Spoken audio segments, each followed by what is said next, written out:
상법 개정이라고 해서 거기에 뭐 대단한 내용이 들어가 있는 게 아니에요. 주식회사가 주주이익 침해하지 말라, 상식입니다. 이걸 한다고 해서 오너 그룹이 무너지나요? 이걸 때문에 오너 그룹이 무너진다면 그게 더 이상한 거죠. 잘못된 거죠. 경제가 또 금융시장이 세계 경쟁력을 당연히 갖춰야 합니다. 갖추려면 투명해야 하고요, 예상 가능해야 되고요, 신뢰도 높고 공정해야 합니다. 초기에는 혼란이 있을 수는 있겠죠. 이런 혼란을 극복하기 위해서 기업이 방어적인 조치들과 배당을 한다든가 주주가치 제고를 위한 노력을 하고 우호 지분을 확보해가고 하는 작업들을 하겠죠. 그게 저는 발전이라고 생각합니다.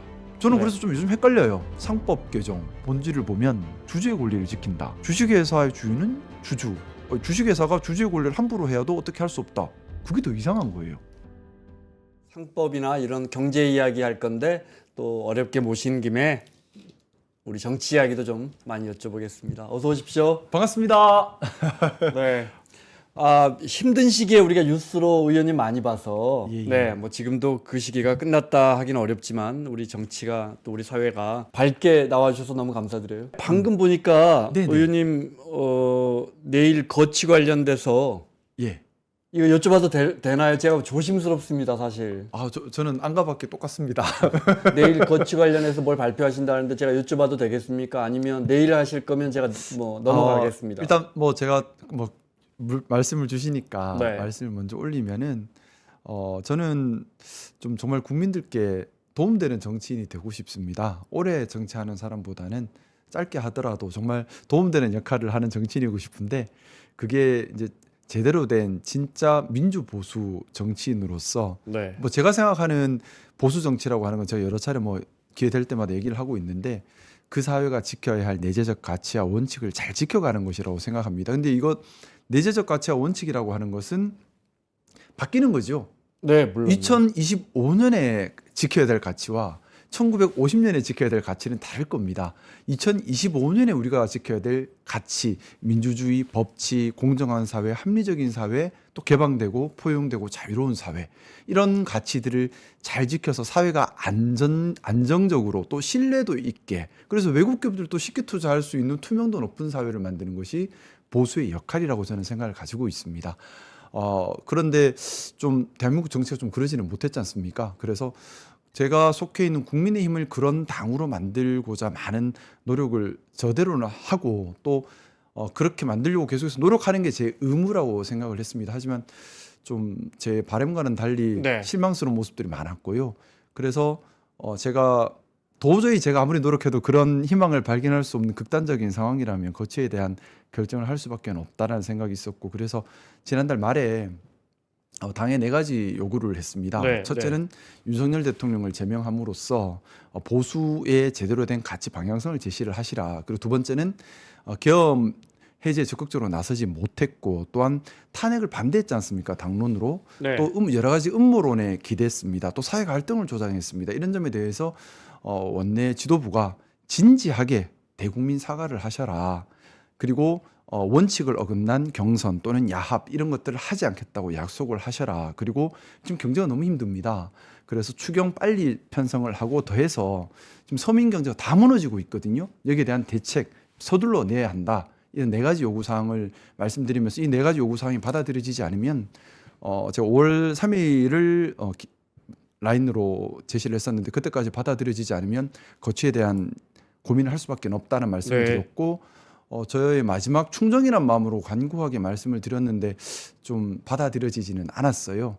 그리고 뭐 지금 당 안에서 이걸 바로잡을 수 있는 동력 이런 것들을 제가 지금 발견을 못하고 있습니다. 그래서 일단 제가 좀 잘못된 길에 같이 뭐 부하 내동을 하거나, 아니면 이걸 가지고 저한테 어떤 게 유리한지 뭐 계산을 하거나, 이건 비겁한 것이라고 생각했습니다. 그래서 도저히 희망을 발견할 수 없는 상태라면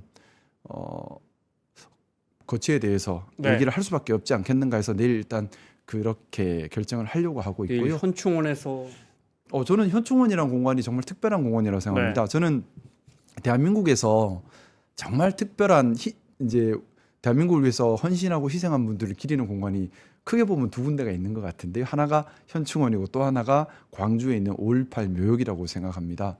현충원은 정말 이 국가의 틀을 지키기 위해서 전쟁이든 어떤 그런 위급한 네. 상황에서 목숨을 바친 분들을 모시는 곳이고요. 5.18 민주화 묘역은 대한민국의 민주주의를 가지고 온 상징적인 희생 공간입니다.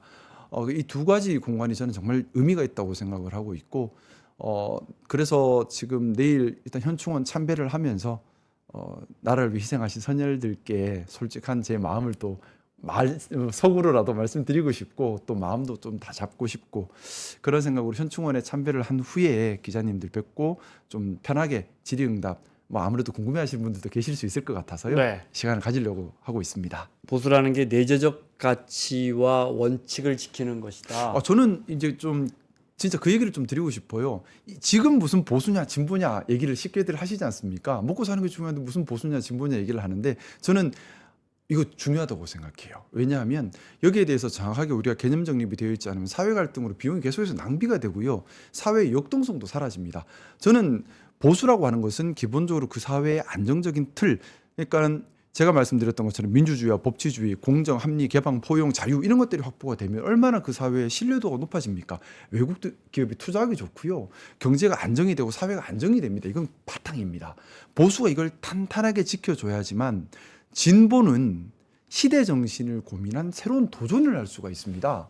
보수가 이 틀을 못 지키고 있으면 진보도 시대 정신을 반영한 새로운 도전을 할 수가 없는 거예요. 그래서 예를 들어서 근데 이 가치는 계속해서 변하는 거죠. 80년대, 90년대 우리 진보가 민주주의와 법치주의를 쟁취해냈습니다. 그리고 헌법에 반영이 됐습니다. 그럼 그때부터는 이 민주와 법치는 보수가 지켜야 되는 가치가 되는 것이고, 그러면 진보는 뭘 해야 되는가?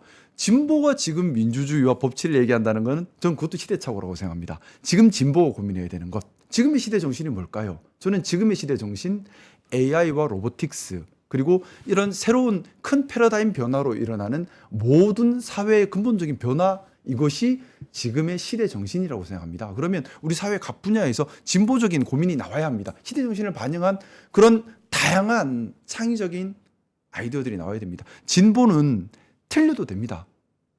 실패해도 됩니다. 중요한 것은 시대 정신을 반영한 다양한 창의적인 도전이라고 생각합니다. 제가 대학에서 강의할 때 학생들에게 그 얘기를 해요. 학생들이 보수 진보 손들어봐라 하면 보수 손드는 분들이 있으면 제가 대학생이 무슨 보수냐 합니다. 왜냐하면 대학생은 시대 정신을 가지고 계속해서 도전을 해야 돼요. 자기 분야에서.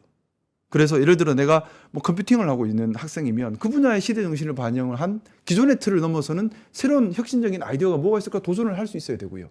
또 뭐 사회과학 분야도 마찬가지죠. 지금 AI가 발전합니다. 과연 지금의 민주주의가 AI가 극도로 발달한 50년 뒤에도 똑같은 형태로 유지될 수 있을까? 저는 아니라고 봅니다.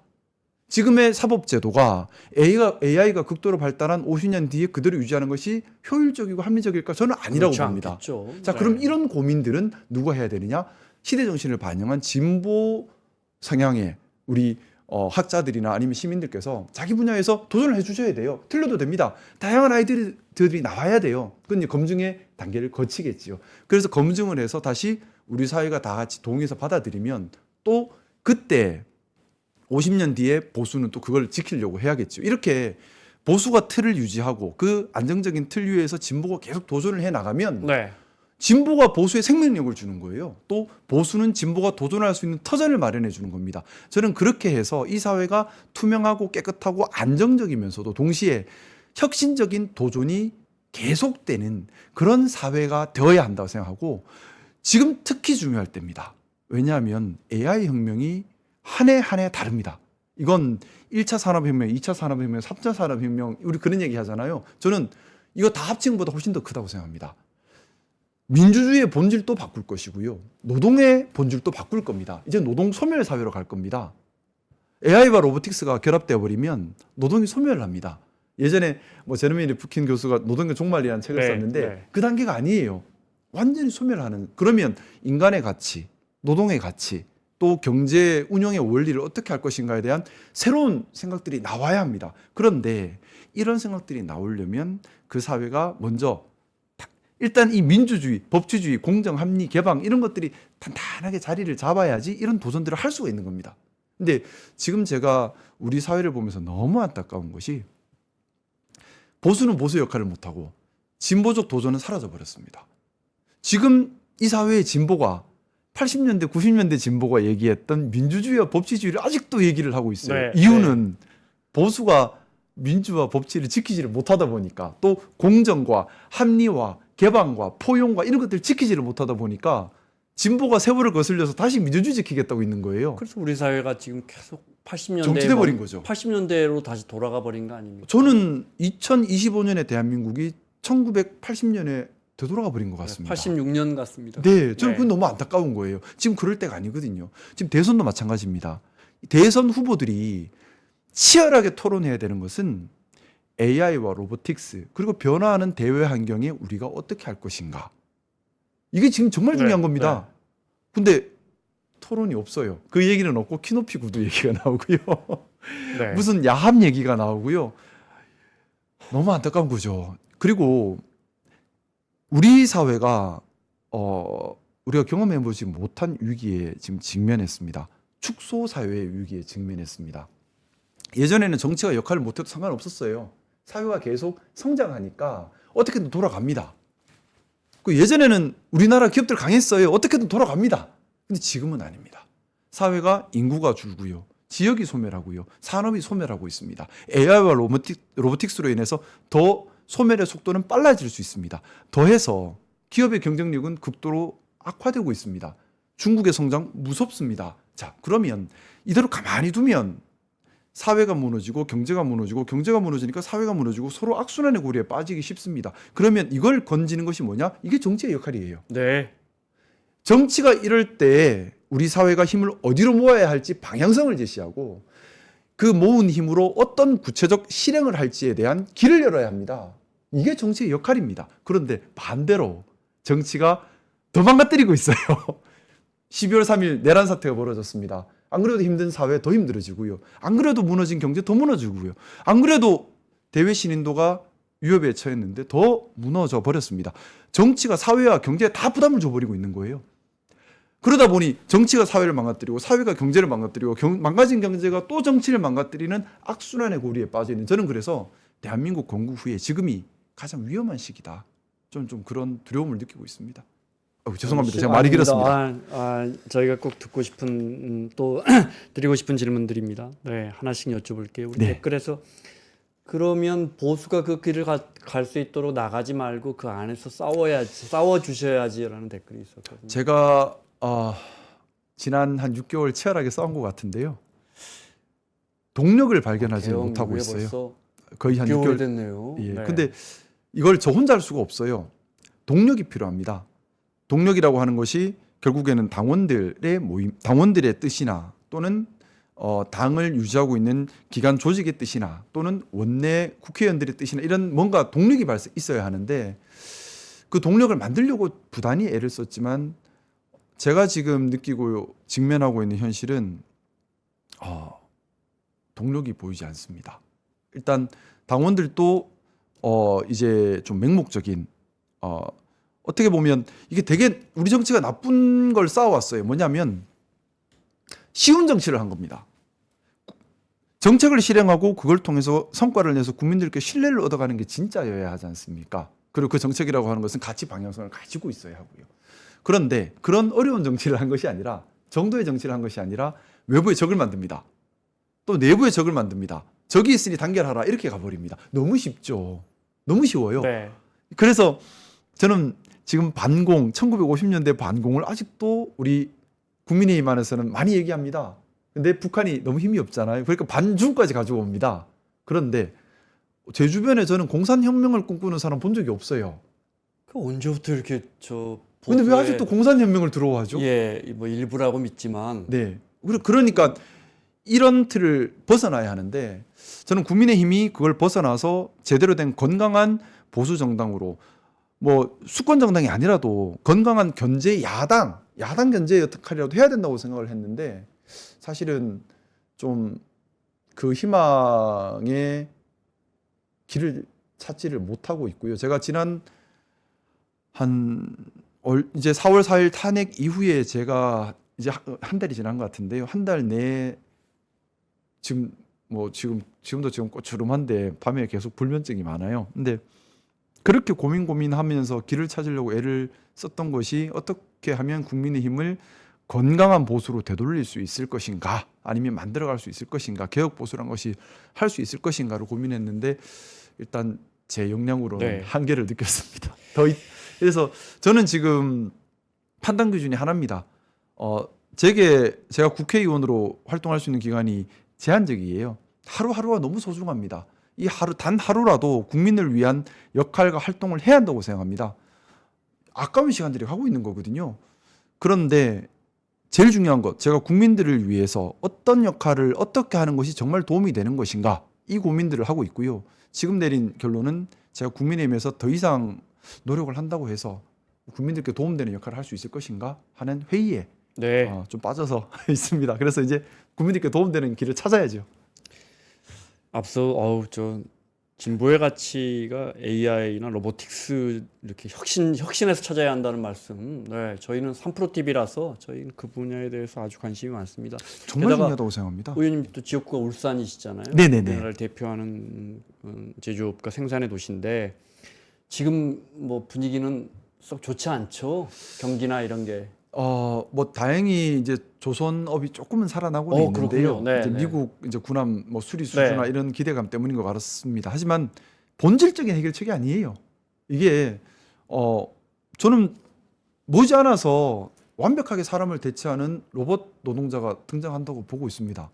머지않았습니다. 현대가 완공한 메타 플랜트 보면 진짜 무슨 사람이 미래 없습니다. 사회 같습니다. 예. 네. 그러면 그 사회에, 그리고 또 AI라고 하는 것이 집단지성이잖아요. 나름의.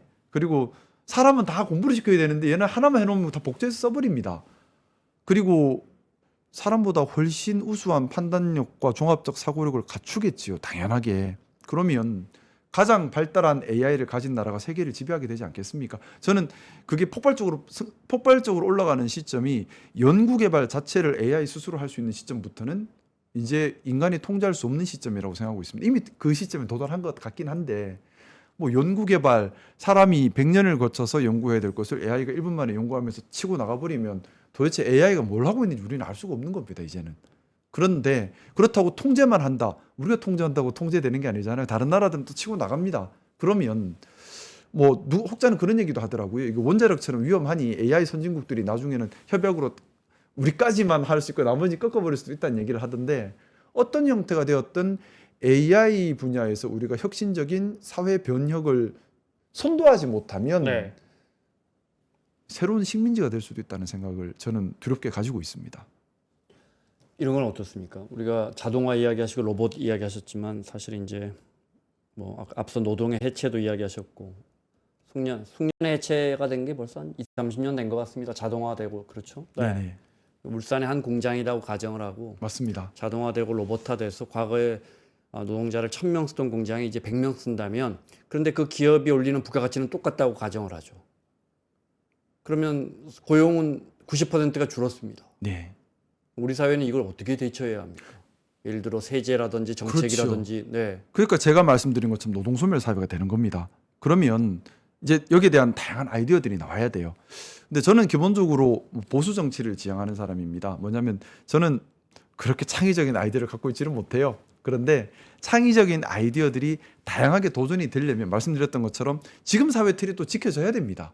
물론요. 네. 저는 그래서 제 능력이 부족하기 때문에 저는 지금 사회의 틀, 민주주의나 법치주의, 또 공정한 사회, 객관적이고 이게 포용적인 사회, 그래서 진보 더 저보다 우수한 많은 분들이 계시지 않습니까? 이런 분들이 창의적으로 다양한 AI와 로보틱스 미래에 대비할 수 있는 아이디어들을 실험을 하고, 그래서 그 성과물들이 다시 사회로 적용될 수 있도록 이 틀을 만드는 것이 저한테는 중요하다는 생각이고요. 그래서 그런 의미에서 저는 제가 보수 정치인입니다라는 표현을 쓰고 있습니다. 그래서 보수 정치인에게 가장 중요한 것이 저는 포용력, 받아들이는 힘이라고 생각합니다. 새롭게 성공한 그런 가치관들, 가치들, 정책들, 실험들을 넓게 받아들일 수 있어야 돼요. 보수 정치인이 포용력이 없다, 배척하는 마음이다, 저는 보수 정치인의 자격이 없다고 생각합니다. 제가 지금 기존의 대한민국 보수 정치인들에게 크게 실망하고 있는 부분이 그 부분입니다. 뭐냐면 내 기득권을 지키기 위해서 배척합니다. 나와 다르면 적으로 돌려버립니다. 그게 쉬운 정치고 쉽게 세를 모을 수 있으니까 그렇게 하는데요. 그거 나쁜 거고 비겁한 겁니다. 네. 남이 잘못되도록 해서 반사적 이익을 얻겠다? 너무 비겁한 거예요. 내가 잘해서 칭찬받고 신뢰를 얻어야 되는데 남 잘못해서 칭찬 얻겠다? 저는 국민의힘에서 시종일관 반이재명 빅텐트로 가는 것도 저는 반대예요. 왜냐하면 반이재명보다 중요한 것이 우리는 어떻게 해서 더 잘하겠다가 중요한 겁니다. 근데 거기에 대한 얘기가 없어요. 그러면 비겁한 정치인 겁니다. 각자 서로 잘하려는 경쟁을 하고 그걸 국민들이 선택할 수 있게 해줘야 되는 거죠.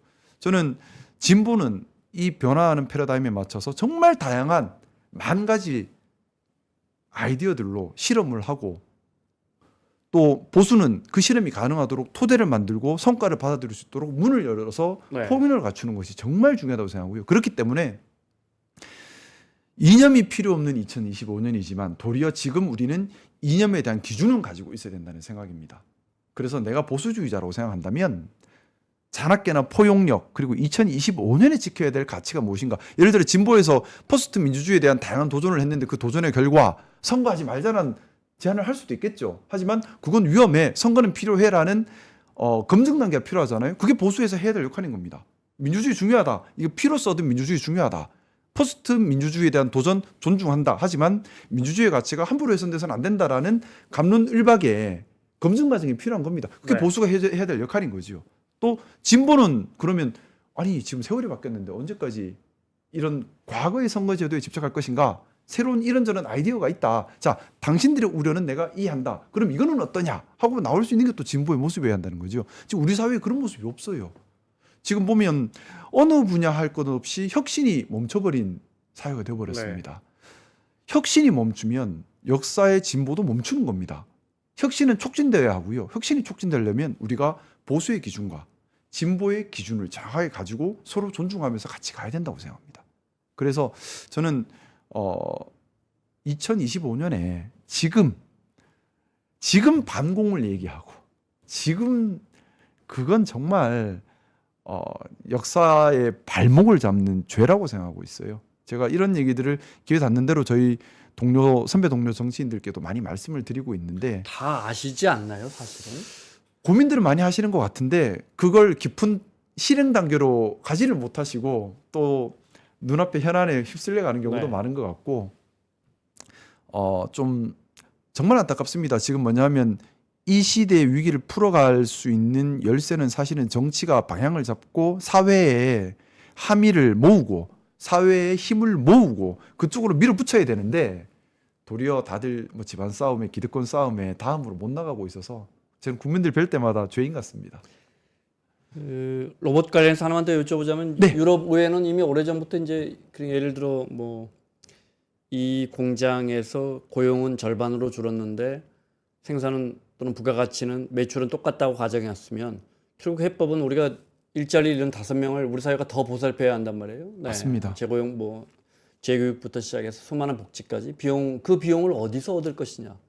결국은 부가가치가 높아진 기업에서. 그래서 로봇세 같은 거 뭐 계속 검토를 하나 봅니다. 그죠? 근데- 너가 사람 대신 로봇을 그렇죠.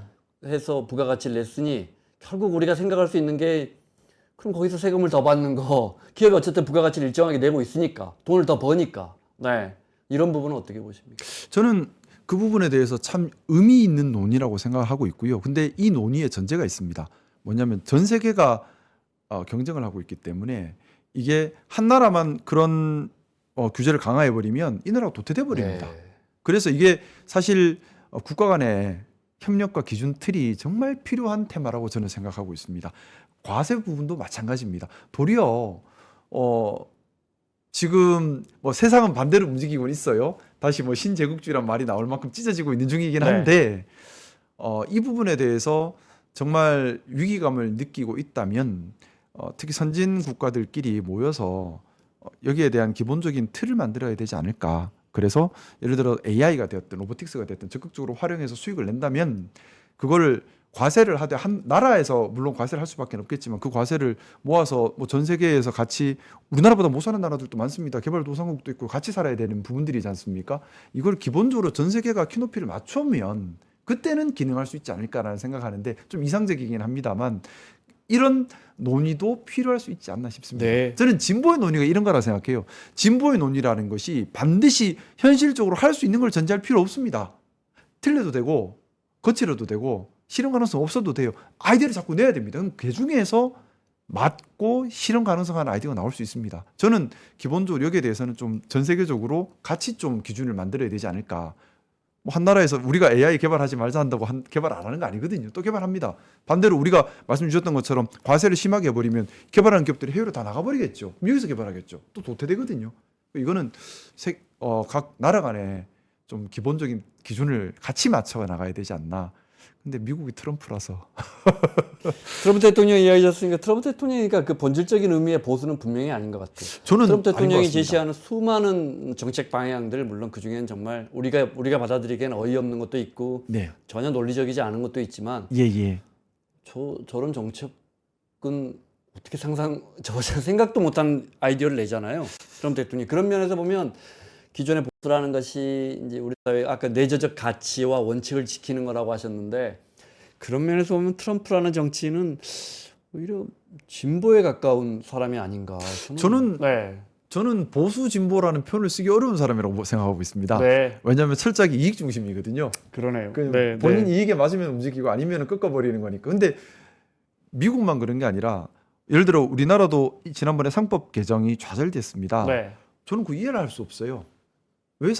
저는 상법 개정 찬성론자입니다. 저도 뭐 주식하면서 큰 돈을 잃어봤는데요. 변호사 되시기 전에 저기 은행인가 보험업계에 계셨다면서요? 이 보험회사에서도 일을 했었고 은행에서도 기업금융 그러셨어요? 파트에서 일을 했었습니다. 네. 그래서 금융에 좀 사실 관심이 많은데 대한민국 금융시장이 세계적으로 정말 낙후돼 있습니다. 말도 안 되게 낙후돼 있어요. 네. 쉽게 말해서 해외 자본들이 한국에 투자를 못해요. 무서워서. 근데 무서운 이유가 딴 게 아니라요. 공정하지 않은 겁니다. 투명하지 않은 겁니다. 개방적이지 않은 거예요. 자, 근데 2025년 보수의 가치가 공정하고 투명하고 개방적인 자유로운, 그래서 우리 시장경제라는 표현을 쓰고 있지 않습니까? 근데 제가 상법 개정 관련해서도 참 재미나더라고요. 상법 개정 내용이 그게 답니다. 주식회사의 주인은 당연히 주주해야죠. 그러니까 주식회사가 주주의 이익을 함부로 해야만 안 된다. 우리 당연한 얘기를 하고 있는 겁니다. 근데 그걸 넣자니 안 돼. 왜? 왜 안 되죠? 근데 그걸 안 된다고 한 것 때문에 우리 주주들이 겪었어야 할 피해 엄청나지 않습니까? 내가 시컨 이 회사 잘 될 거라고 공시 보고 결과 보고 믿고 투자를 했는데 갑자기 물적 분할을 해버려요. 휴지 조각이 되고. 이건 뭐 오너 맘대로예요. 예상도 할 수 없어요. 이런 시장에 외국 자본인들 어떻게 투자를 할 것이며. 자, 지금까지는 괜찮았습니다. 어떻게 보면 지금까지는 오너 중심의 2차 산업 위주로 크는 산업은 그래도 괜찮아요. 왜? 은행에서 담보대출을 해주니까. 네. 은행에서 담보대출 형태로 금융을 조달해서 장치 산업을 할 수 있으니까 그것도 괜찮을 수 있어요. 나름. 하지만 우리가 언제까지 장치 산업에 기댈 수는 없습니다. 지금 이제 AI 로보틱스 말씀을 드렸는데 이제부터는 정말 벤처형 산업이 많이 일어나야 됩니다. 자, 벤처 산업 특징은 은행에서 담보대출을 해줄 수가 없어요. 뭐가 없기 때문에. 네. 그러면 내가 좋은 아이디어로 새로운 AI 시장을 개척하려고 한다. 뭔가 만들려고 한다. 근데 가지고 있는 건 아이디어밖에 없다. 은행 가면 돈 안 빌려줍니다. 우리나라의 은행들은 그쵸. 특히 그렇습니다. 우리나라 은행들은 그냥 그때 필요한 것이 금융시장인 거예요. 그때 필요한 것이 주주의 권리 보호인 겁니다. 주주라고 하는 것은 내가 당장의 이익을 보고 하는 게 아니죠. 이 회사의 주인으로 들어가는 거잖아요. 그래서 이 아이디어가 살아서 잘 돼서 큰 돈을 벌면 나도 같이 이익을 보겠다는 게 주주입니다. 이 시장이 활성화돼서 금융시장이 살아난다면 새로운 벤처기업들 투자 활성화될 수밖에 없겠죠. 금융시장 살겠죠. 네. 이게 어떻게 보면 다음 산업으로 가기 위해서도 필요한 것이고 또 자본주의의 기본입니다. 근데 이런 자본주의의 기본조차 저는 되게 좀 헷갈려요. 제가 속해 있는 국민의힘은 자본주의를 충성하는 보수 정당이다. 늘 보수는 시장 경제다 했는데 반대로 가요. 그게 왜 그런가를 생각해 보면 결국 가치 추구가 없고 이익 중심으로 가다 보니 그런 것이 아닌가. 개인의 이익, 조직의 이익, 또 기존 기득권의 이익. 지금 기득권 그러니까 오너들의 이익. 그러니까는 그래 가는. 그러면 기득권을 지키는 게 이건 보수가 아닙니다. 기득권을 지키는 건 수구죠. 보수 언론, 우리로 따지면 자본시장을 지켜보는 예를 들어 뭐 월스트리트 저널이나 심지어 블룸버그까지도 굉장히 그 시장 개혁적인 이야기를 많이 합니다. 그 사람들은 시장을 지키는 것이 보수라고 생각하거든요. 근데 우리는 말씀하신 것처럼 보수 같지만 가만 보면 힘 있는 사람이나 힘 있는 기업을 지키는 경우가 많습니다. 특히 언론도 그렇고. 그렇죠. 그것 때문에 사회가 정체돼 버린 겁니다. 너무나 안타깝고요. 저는 과학에는 그렇게까지 생각합니다. 뭐냐면 우리 남의 나라 얘기하면 좀 미안하긴 한데 우리 필리핀 가면 그 사회가 좀 정체돼 있다고 생각 들지 않습니까? 저도 들은 이야기인데 네. 뭐 팩트인지는 모르겠습니다. 근데 필리핀이 한 10개 정도의 족벌들이 있고 이 족벌들은 필리핀이라는 나라가 발전하기보다는 본인들의 족벌 기득권을 지키는 게 더 중요하기 때문에 네. 2차 산업, 거긴 1차 산업에 주로 머물러 있잖아요. 2차 산업이 올라오는 걸 싫어한다는 얘기를 들었는데 우리나라 보면 마치 우리나라의 오너 일가들이 새로운 산업으로 가는 거 싫고 지금 장치 산업에 멈춰서 내가 기득권을 지켰으면 하는 걸로 보여요. 자, 그러면 사회가 어떻게 유지가 될 수 있겠습니까? 그래서 네. 가치 지향이면 저는 가치 지향, 특히 정치하는 사람들 또는 이제 곧 국민들께서 이제 선거로 다시 또 정치 행위를 하셔야 되지 않습니까? 국민들께서 또 우리 시청자 여러분들께서 정치 행위를 하실 때는 가치 지향이어야 한다라는 바람을 가지고 있습니다.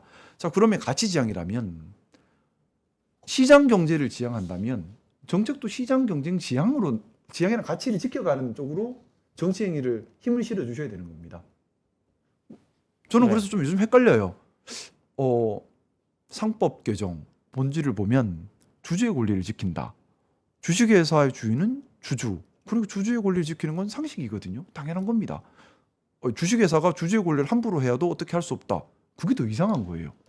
상법 개정안에 대해서 사회적으로 논란이 되는 게 어찌 보면 당연하다는 말을 들었습니다. 네. 그 자리에 앉아 계신 전문가분에게 듣고 상당히 그럴 수도 있겠다 생각이 들었는데 이런 겁니다. 그러니까 우리 재벌 구조잖아요. 그 뭐 옥스퍼드 사전에 재벌 뭐 CHAEBUL로 표기됐다는 독특한 지배 구조를 갖고 있습니다. 네. 그래서 1인 지배죠 사실상. 그렇죠. 그것도 그래서 작은 주식으로. 그렇습니다. 그렇습니다. 정말 요만큼 지수로 돌려막기 네. 해서 지배합니다. 그룹 전체를. 맞습니다. 그런데 이 재벌 구조가 지난 4, 50년 동안 퍼포먼스를 못 냈다면 이거 엉터리다. 이거 빨리 바꾸자. 실제 많이 우리 개혁했습니다. 지배 구조도 얼마나 출자 구조도 얼마나 많이 바꿨습니까? 맞습니다. 근데 퍼포먼스가 납니다. 매우 독특합니다. 세계 1, 2위 기업들이 많습니다. 그러니까 이걸 인정해 주자는 거예요. 그러니까 그 주장에 설득력을 얻다 보니 이 상법 개정을 반대하는 논리도 맞아 떨어지는 거죠. 자, 지금의 재벌 시스템을 해체하자. 이걸로는 안 된다. 이 주장이 나와야 상법 개정에 대한 분명한 논리가 서는데 우리는 이상한 재벌 구조를 갖고 있는데 이 재벌 구조가 사실 대한민국을 만드는데 일조했습니다. 이 부분 어떻게 생각하세요? 여러 가지 얘기를 좀 드릴 수 있을 것 같습니다. 첫째는 과거에 그러했다고 미래에 꼭 그러한 건 아니죠. 네. 말씀 올렸던 것처럼 지금까지는 장치 산업 중심이었습니다. 또 대한민국이 일반 국민들께서 충분한 자금력을 가지고 금융시장에 들어올 수 있는 길이 별로 없었는데 지금 그거 아니에요. 미국에도 투자하는데요. 이미 그리고 지금 장치 산업 시대가 아닙니다. 시장도 바뀌었고 투자 여력도 바뀌었고 상황도 바뀌었지요. 일단 그런 부분들이 있고요. 또 하나는 상법 개정이라고 해서 거기에 뭐 대단한 내용이 들어가 있는 게 아니에요. 사실은 주식회사가 주주이익 침해하지 말라 상식입니다. 이걸 한다고 해서 오너 그룹이 무너지나요? 이걸 때문에 오너 그룹이 무너진다면 그게 더 이상한 거죠. 잘못된 거죠. 이것 때문에 어느 그룹이 무너지지는 않는다고 네. 생각합니다. 또 그것 당장 과도기적으로 보호 장치가 필요하다면 그것도 얼마든지 보완 입법이 가능합니다. 자본시장법에 여러 가지 규정들을 넣을 수도 있는 거죠. 삼법은 모법이죠. 모법에서 주식회사는 주주들의 이익을 보호해야 된다는 게 넣는 게 뭐가 그렇게 큰 회사가 무너질 일입니까? 상식적인 말인데. 또 하나 그리고 우리 경제가 또 금융시장이 세계 경쟁력을 당연히 갖춰야 합니다. 갖추려면 투명해야 하고요. 예상 가능해야 되고요. 신뢰도 높고 공정해야 합니다. 상식적이지 않습니까? 네. 그래야지 뭐든 할 수가 있어요. 자, 주주의 이익을 보호하지 않는 주식회사를 믿고 뭘 합니까? 기본적으로. 그리고 이제 초기에는 혼란이 있을 수는 있겠죠. 하지만 그걸 이런 혼란을 극복해서 기업이 방어적인 조치들과 방어를 하기 위한 여러 가지 배당을 한다든가 주주가치 제고를 위한 노력을 하고 이제 우호 지분을 확보해가고 하는 작업들을 하겠죠. 네. 그게 저는 발전이라고 생각합니다. 그러면 저는 더 단단하게 발전할 수 있을 거라고 생각합니다. 도리어 이런 것들 하지 않고 마치 갈라파고스 섬에 갇혀 있는 그런 새처럼 네. 우리끼리만 보호하고 있으면 어느 순간에는 더 이상 이걸로 보호하지 못하는 단계가 올 거예요. 그때는 와르르 무너질 겁니다. 저는 그래서 과거에 예전에 부처님 하신 말씀 중에 그런 말이 있거든요. 강을 건넜으면 배를 버려라. 강 건넜는데 뭘 배를 이고지고 사막을 가려고 합니까? 강 건널 땐 배가 필요해요. 강 건넜고 이제 사막 건너야 되면 낙타를 잡아야죠. 배 팔고 낙타를 네. 사야죠. 옛날에 성공했으니까 계속 가자. 이거는 망하는 지름길입니다. 뭐 제가 오래 살지는 않았지만 삶의 여정에서 어려움을 겪는 분들의 공통적인 특징이 예전에 했던 성공의 방식을 고집하다가 큰 실패로 이어집니다. 성공의 방식이라는 것은 그때 상황과 여러 가지 유연하게 대처를 함으로써 다른 수단을 써야 되는 겁니다. 그게 아니라 제가 그랬어요. 제가 고등학교 때요. 막 저를 학대하면서 공부했어요. 단기간에 제가 원래 공부를 되게 못했거든요. 근데 막 학대하면서 공부하니까 막 원래는 대학도 못 갈 성적이었는데 제가 원하는 대학을 갈 수 있는 성적이 나왔어요. 성공했어요. 그 대학 가서도 고시 공부한다고 저를 학대하면서 공부했어요. 학대하니까 안 되더라고요. 그때는 도리어 우울증 보고 엉망이 됐어요. 사람이. 그때 느꼈어요. 이게 강을 건넜으니까 배를 버리자. 우리 경제도 똑같아야 됩니다. 그러니까 지금 뭐 이제 주주가치 이야기하셨는데 하나 에어로스페이스 같은 경우에 이제 3조 원 넘는 증자 지금 2조 3천억으로 좀 이제 금감원 이런 데서는 언론에서 뭐 좀 비판하니까 많이 줄었습니다. 그런데 이제 아시겠지만 김승현 회장의 새 아들이 있는 하나 에너지로부터 이제 지분 하나오션 지분 한 1조 3천억인가 받아 그러면서 국간에 있는 돈 다 써버려서 다시 이렇게 저희 그래서 돈 없으니까 증자해야겠습니다 이렇게 된 거란 말이죠. 그 앉아 있는 그 증자하는 게 거의 기존 발행한 주식의 10분의 1 정도를 10% 정도를 다시 이 새로 발행한다니 이 주가가 버팁니까? 그러니까 얼마나 네. 피해를 많이 지금 보셨습니까? 예를 들어 지금 뭐 많이 했지만 사실은 더 올라갈 수 있는 굉장한 좋은 기업 아닙니까? 하나 에어로스페이스가. 그런 상법을 만약에 우리가 개정하면 이런 일은 줄어들거나 막을 수 있는 겁니까? 한 번에 되지는 못할 거예요. 당연히 보안입법도 전문가의 연구와 여러 가지 과정을 거쳐야겠지요. 하지만 순서는 있습니다. 첫 단계 주식회사가 주주의 이익을 침해해서는 안 된다. 이건 선언적인 겁니다. 이걸 보완해가고 구체화시키는 입법은 계속 이어져야겠죠. 지금 상법 개정은 이 첫 단계를 얘기하고 있는 거예요. 근데 이 첫 단계 선언적인 규정조차 용인할 수 없다? 그러면은 뭐 지금 사실은 입법이 완비되는 것도 아니거든요. 네. 지금 아마 지금 정부안도 마찬가지고 보면 완벽하지 않습니다. 아직도요. 모든 걸 반영하고 있지도 않고요. 하지만 시작은 해야 된다는 겁니다. 언제까지 금융시장을 이렇게 후진적으로 둘 것인가? 금융시장을 이렇게 후진적으로 두면 대한민국이 지금 우리 AI 로보틱스 얘기하지 않습니까? 그 산업으로 못 갑니다. 그리고 우리 뭐 반도체도 마찬가지지 않습니까? 삼성전자가 대규모 투자를 해서 할 수 있는 산업도 물론 있지요. 하지만 그거 못지않게 중요한 것이 반도체 생태계를 통해서 TSMC가 그걸 잘해서 치고 나간 거지 않습니까? 우리가 결국 상대적으로 돈 안 되는 반도체 뭐이고 네. 상대적으로 돈 되는 반도체는 놓쳤잖아요. TSMC는 그걸 치고 나간 것이고요. 그쪽에는 생태계가 구축되어 있습니다. 근데 우리나라는 생태계가 구축이 안 돼요. 왜? 자본이 안 모이니까. 은행에서 대출을 안 해주니까. 그럼 우리는 왜 은행에서 대출을 안 해주냐고 뭐랍니다. 은행 대출을 받아야 사업하나요? 은행에서 대출을 받아서 사업을 한다는 생각이 저는 잘못됐다는 생각입니다. 그게 아니라 사업이 좋으면 투자를 받아야죠. 네. 그게 진짜잖아요. 그게 주인들을 만들어가는 거잖아요. 근데 투자를 받으려면 주주 가치를 보고 안 해주고 어떻게 투자를 받습니까? 그러니까 우리가 이 부분은 지금 우리가 예전에 장치산업 할 때의 생각에 머물러 있어서는 안 된다고 생각합니다. 저는 세상의 모든 것이 변화한다고 생각해요. 제가 서두에 보수의 가치도 변화하고 있습니다. 말씀을 드렸습니다. 마찬가지로 모든 게 다 변화하는 겁니다. 다 상대적인 거예요. 보수 진보도 상대적인 개념인 것이고요. 제도도 마찬가지고요. 지금 상법 개정 같은 경우는 이제 우리나라가 금융시장이 너무 낙후되어 있습니다. 이 낙후된 금융시장을 최소한 기능하게 만들려고 하는 조치고 이게 돼야지만 소프트웨어 산업이나 여러 가지 아이디어가 필요한 산업들이 네. 발전할 수 있는 겁니다. 그게 아니면 그냥 돈 있는 사람이 돈 넣고 돈 먹기만 하는 거죠. 돈 넣고 돈 먹기가 지금까지는 괜찮을 수 있습니다. 성공의 방식이었을 수도 있습니다. 하지만 앞으로는 다른컨대 그럴 수 없습니다. 왜? 산업 패러다임이 바뀌잖아요. 보고 있지 않습니까?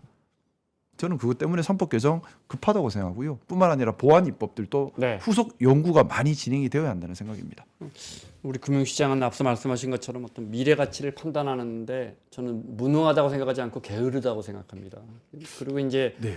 사실 근데 우리 은행들 엄청난 수익을 내거든요. 담보 가져오세요. 네, 그죠. 아파트 대출해 드립니다. 편하게 돈을 벌고 있죠. 네, 이렇게 해서 굉장히 돈을 잘 벌지만 참 말씀하신 것처럼 이 글로벌 시장에서는 정말 맥도 못 추는 정말 그런데 그렇게 해서 투자가 쉽지 않고 자본을 모으는 것도 돈을 받아서 뭔가 새로운 사업을 하는 것도 어렵고 지금 말씀하신 어디 투자하려고 해도 상법 개정 같은 경우도 예를 들어 두산 에너빌리티라든지 뭐 하나 에어로스페이스는 비단 뭐 한두 개입니까? 뭐 이제 LG화학의 물적 분할이라든지 외국인 투자자들이 투자를 해놓고 그런 걸 못 기억하면서 야, 이게 어떻게 이런 나라에 이렇게 잘 사는 나라에서 이게 이렇게 이게 가능하지? 이게 된단 말이야? 비상식적으로 그러면 그 다시 들어오겠습니까? 그 투자 안 외국인 들어오죠. 투자자가.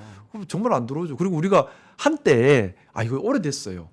우리나라 금융이 IB를 키워야 한다. 인베스트 뱅크를 키워야 한다. 네. 얼마나 오래된 얘기입니까? 20년 전에도 30년 전에도 했던 얘기인데 자, 우리나라 IB인들 할 수가 있습니까? IB 결국 투자은행이잖아요. 투자은행이라고 하는 건 말 그대로 이 회사의 잠재 가치를 보고 투자해서 수익을 얻는 거예요. 이게 활성화돼야 기업이 크는 거잖아요. 자, 이거 주주가치 보호 안 해주고 어떻게 IB가 움직여요? 그러니 이게 단기적으로는 부작용이 있을 수 있겠지만 장기적으로는 우리나라 자체적으로 IB 산업을 일으킨다고요. 네. 그러면 이 일어난 IB가 오너가 제대로 하고 있다면 우호 지분으로 움직이겠죠. 그래서 어떻게 보면 오너가 제대로 하도록 계속해서 독려하는 역할을 하는 겁니다. 오너라고 보여주는 거 아니다. 네가 잘하면 보여줄게로 바뀌는 거죠. 근데 지금은 반대죠. 오너가 큰 소리 치고 금융기관들이 살살살 기죠. 딴 데서 대출 받을 거야. 이래버리니까. 오너가 왕은 아니지 않습니까? 우리가 좀 눈앞에 안 되는 이유를 자꾸 찾을 것이 아니라 안 되는 이유는 극복하면 되는 겁니다. 중요한 건 방향성이라고 생각해요. 미래를 위해 나가야지 과거를 위해 향해 자꾸 나가서는 안 되지 않겠습니까? 저희가 지금 말씀하신 그 상법 개정 이번에 또 안 돼서 이제 저도 속상해 죽겠어요. 대통령 권한대행 거부권 행사에서 또 다시 이제 그걸 왜 안 거부권을? 됐는데 이 과정에서 이게 도대체 언제 때 나온 이야기입니까? 계속해서 네. 뭐 하다 보니 조금씩 상법을 고쳐서 상법이 여기저기 누더기가 좀 돼가고 있거든요. 이걸 보완하고 저걸 맞습니다. 큰 걸 못 고치니까요. 예. 네. 그러다 보니까 예를 들어 사회이사, 그러니까 지금 중요한 것은 지배주주를 견제할 수 있는 소액주주의 힘인데 네네. 그래서 이제 뭐 사회이사 독립적으로 선출하는 사람 한 명으로 늘리 두 명으로 늘린다든지 예를 들어 주주총회에서 대주주의 지분을 확 줄여가지고 그 뭐라 그러죠? 저거 투표할 수 있게 한다든지 수많은 제도가 있단 말이죠.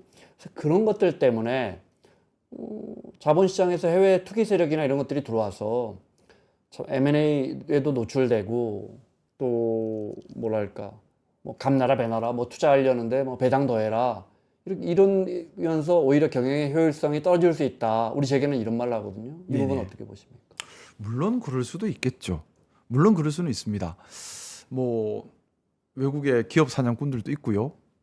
그거 기업에서 당연히 대응책을 세우려면 세울 수 있고요. 저는 이거 시스템을 갖춰가는 과정이라고 생각하는 겁니다. 네. 말씀 올렸던 것처럼 뭐 우리나라에서 이런 제도들이 체계적으로 움직이기 시작하면 IB가 활성화될 거지요.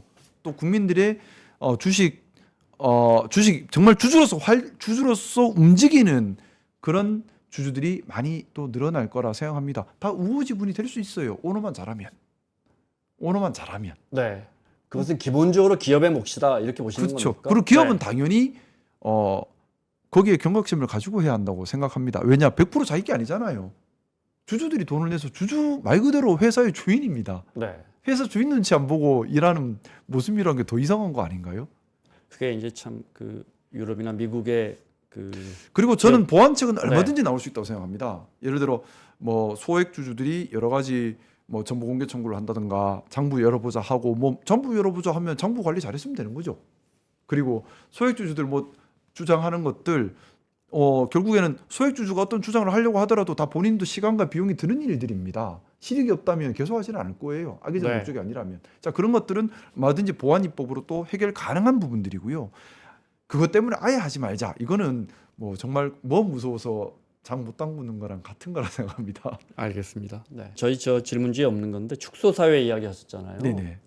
지역에서 지역구가 이제 울산이시고 저는 그것 정말 이상한 것 같아요. 저는 우리 사회 뭐 저출산부터 시작해서 서울 집중, 지방 분권 이 이슈를 우리 국회의원 300명 중에 제가 볼 때 한 절반 150명은 지역이 지역구 아닙니까? 이를 때 맞습니다. 비례하신 분 이거 다 따져서 사실 나머지 150분들도 고향 따지면 한 250명은 될 겁니다. 그죠? 네.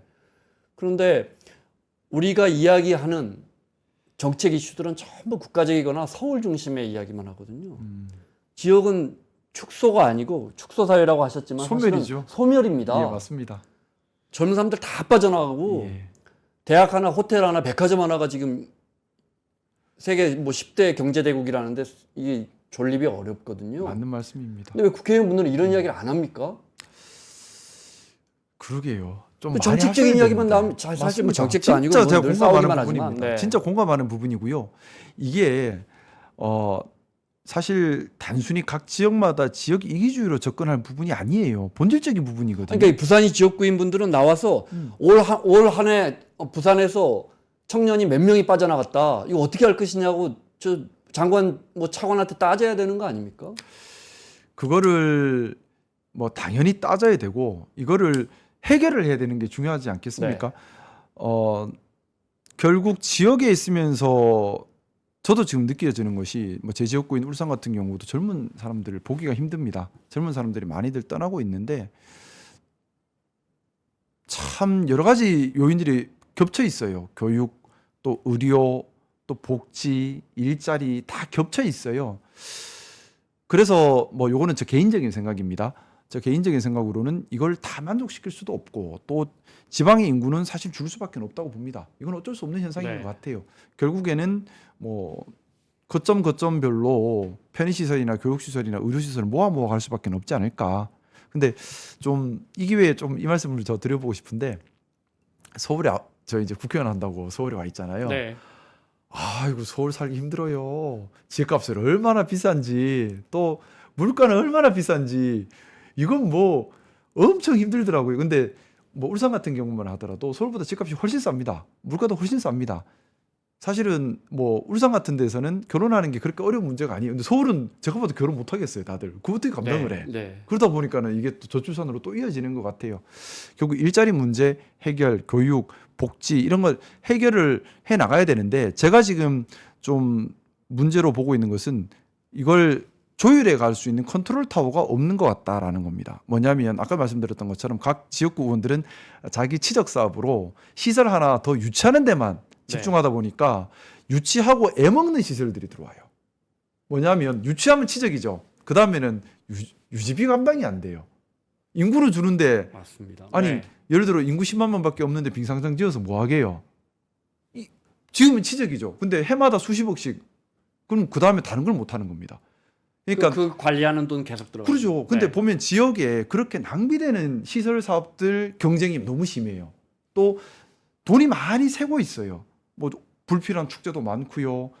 자, 그런 걸 좀 모아서 컨트롤 타워가 생겨서 시설을 예를 들어 빙상장이 있으면 이 빙상장 만들면 지역의 인근에 이렇게 같이 써라 하는 것과 너만 써라는 다른 거잖아요. 이렇게 좀 체계적으로 연구해서 모아가는 컨트롤 타워가 필요하다. 근데 그걸 국회의원들한테만 맡겨놓으면 서로 싸우기 바빠요. 나중에 되면 너 하나 나 하나 이러고 있거든요. 그러면 이게 다 국가 재정을 좀 먹게 됩니다. 네. 네. 이런 컨트롤 타워 있어야 된다고 저는 그 우리가 그 예타 면제란 말을 참 많이 정치인들이 좋아하지 않습니까? 네. 300억인가요? 저는 예타 면제 이런 소리 안 했으면 좋겠어요. 철저히 검증을 해야죠. 왜 예타 면제입니까? 예타 면제란 말은 경제성이 없다는 얘기예요. 근데 예타 면제 사업을 따온 게 진짜 실력으로 인정받거든요, 정치인들. 네. 근데 안 예타 될 면제 사업을 따왔으니까. 그러니까요. 네. 근데 예타 면제를 많이 따오면 나라는 망하는 겁니다. 그래서 이런 부분에 대해서 좀 컨트롤 타워가 필요하다. 더 원칙이 필요하다. 제가 그래서 아까 그 말씀을 드린 거예요. 보수 정치가 원칙을 지켜가야 진보가 새로운 도전을 할 수 있다는 것도 이런 부분들인 겁니다. 보수가 원칙을 지키면서 뭔가 짜임새 있게 좀 이게 투명하고 공정하게 돌아가야지 네, 진보가 여러 가지 도전을 해볼 수 있는 거예요. 근데 그게 아니라 지금 중구난방 나눠먹기가 돼버리면 진보도 도전할 여력이 없습니다. 뭔가 모아서 틀을 만들어야지 진보도 새로운 도전을 한다고 생각합니다. 지역 분권 관련해서 네. 근데 이제 줄어들 수밖에 없다 이야기하셨는데 사실 네. 축소될 수밖에 없죠. 지금 너무나 그렇죠. 급격하게 인구가 무너지고 있어서 예. 그리고 사실 뭐 지역은 출산율은 서울보다 훨씬 높은데 사람을 뺏기는 게 더 문제인데 나가죠. 예, 아이를 적게 낳는 게 아니고 서울 지역은 와보니까 서울보다 훨씬 아이 많이 낳는데 서울에 살고 싶어 할 것 같아요. 네, 물가는 비싸도 네. 너무 좋아. 네. 국민들이 서울에 살고 싶어 한다고 해서 서울만 발전시키면 그 정치가 일을 안 하는 거 아닙니까? 그렇죠. 네. 위험하죠. 네. 지방 분권에 대해서 우리가 뭐 대표적인 게 예를 들어 혁신도시 10개 세워놓은 겁니다. 네네. 그나마 이거라도 있어서 뭐 좀 공기업이라도 내려갔는데 예예. 이것도 너무 힘에 붙인다. 예예. 선택과 집중을 해야 한다. 이런 예. 부분은 어떻게 보십니까? 저는 좀 맞는 표현이라고 생각합니다. 지방 공기업들 내려가 있지만은 공기업만 내려가도 되는 게 아니에요. 거주시설, 또 복지시설, 의료시설, 교육시설 다 같이 세팅이 돼야 되는데 그게 잘 안 돼 있다 보니까 다 출퇴근해 버리지 않습니까? 네. 낭비예요. 그러면 근데 이거는 자체적으로 만들어져야 되는 거지 억지로 만든다고 되는 게 아니거든요. 그러려면 어느 정도 규모가 형성이 돼야지 만들어지죠. 지금은 다 안 되다 보니까 아까 말씀드린 것처럼 예. 시너지가 안 나는 거예요. 시너지가 안 나는 뭐 겁니다. 원주 혁신도시, 나주 혁신도시 다 어쩔 수 따로 없이 노는 것 같아요. 모아가야 됩니다. 이제는. 그게 그게 뭐 정치인들이 내가 그 말을 못 하잖아요. 그러면 어디 버리고 어디로 모읍시다 이야기 못 하죠. 이제 대통령부터 버림받는 시작해요. 지역은 표 떨어지니까. 그러니까요. 그래서 지금 제가 모르겠습니다. 이제 정치한 지 오래되지는 않았지만은 가장 큰 실망감을 느끼는 게 그 부분이에요. 뭐냐면 정치하는 사람들이 제일 중요하게 생각하는 게 국가와 국민이어야 하는데 본인의 기득권, 특히 뭐 공천 한 번 더 받아서 국회의원 한 번 더 하는 걸 중요하게 생각하다 보니까 어떤 문제가 생기냐 하면 국가와 국민에게 충성하는 것이 아니라 공천 받는 데 충성을 하고 당에 충성을 하는 문제가 생기고요. 또 하나 또 지역의 이익과 국가 이익이 달라지는 경우들도 분명히 있습니다. 그럴 때 지역을 선택해 버려요. 그러다 보니 중구난방으로 네. 우리 소중한 혈세들이 많이 셉니다. 참 그런 부분에 있어서 좀 원론적인 얘기긴 하지만 국민들께서 좀 더 신중하고 현명하게 선거 때 정치 행동을 해주셔야 되지 않을까 그런 부분에 대해서 네. 좀 지역에 다소 손해가 되더라도 국가를 위해 움직이는 국회의원은 지역을 위하기도 해야 되지만은 국가를 위해 해야 됩니다. 그게 근본이라고 생각합니다. 좀 그런 분들에게 정치 행동 힘을 실어 주시면 좀 더 바꿀 수 있지 않을까. 민주주의라는 것이 결국 주인은 국민들이시거든요. 좀 그런 생각을 해봤습니다. 마지막 질문은 이겁니다. 그러니까 네. 우리 정치를 좀 어떻게 바꿔나가야 할까요? 말씀 올렸던 것처럼 첫 번째는 개인의 사리사욕이 아니라 정말 국가와 국민을 위한 정치가 되어야 한다. 그래서 정치인들이 저는 조속으로 정치를 왜 하는가 자문자답해야 한다고 생각합니다. 자기 자신을 위한 정치를 하면 안 돼요. 왜 자기 자신을 위한 정치를 합니까? 공인인데 공인은 국가와 국민을 위한 정치를 해야 합니다. 정말 이거 하나 한국화 이게 기본입니다. 자기 자신을 위한 정치를 하는 사람이 정치를 하면 어떻게 해요? 그리고 두 번째 진영 논리 극복해야 됩니다. 너무 진영으로 나눠져서요. 옳고 그름도 없고요. 오로지 진영의 승패밖에 없습니다. 이런 정치 잘못됐습니다. 그리고 또 사법의 정치와 정치의 사법화 얘기하고 있지 않습니까? 뭐 뒤죽박죽이 돼서요. 권력이 선을 자꾸 넘어요. 이런 부분들도 고쳐야 되고 그리고 제가 말씀 올렸던 것처럼 우리 사회의 보수와 진보에 대한 정확한 가치 정립 필요하고요. 이 모든 것들 정말 국민들께 송구한 말씀이지만은 국민들께서 현명해지시고 결단력을 가지고 제대로 된 정치 행동을 해주셔야지만 지켜집니다. 정치를 정치인의 손에 맡겨놓으면 망합니다.